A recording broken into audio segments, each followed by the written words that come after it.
ನಿನ್ನೆ ಸಂಜೆ ಸುರಿದ ಉಪವಿಭಾಗದಲ್ಲಿ ಭಾರೀ ಮಳೆ.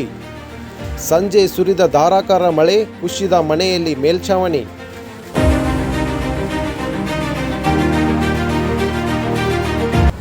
ನಿನ್ನೆ ಸಂಜೆ ಸುರಿದ ಭಾರೀ ಮಳೆ.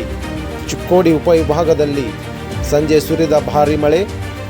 ಬೆಳಗಾವಿ ಜಿಲ್ಲೆ ಚಿಕ್ಕೋಡಿ ತಾಲೂಕಿನ ಕಳ್ಳೋಳ ಗ್ರಾಮದಲ್ಲಿ ಘಟನೆ. ಗೋಪಾಲ್ ಶಾಹೀರ್ ಎಂಬುವರ ಮನೆ ಮೇಲ್ಛಾವಣಿ ಕುಸಿತ.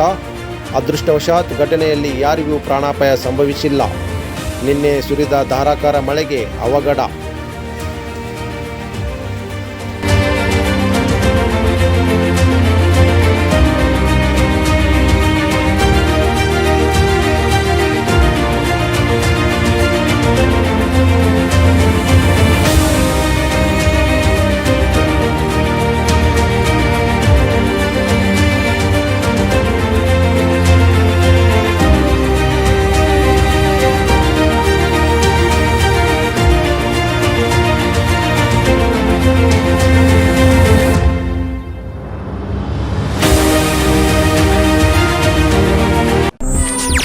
ಹೆಚ್ಚಿನ ಸುದ್ದಿಗಳಿಗಾಗಿ ನಮ್ಮ ಚಾನೆಲ್ನ ಸಬ್ಸ್ಕ್ರೈಬ್ ಮಾಡಿ.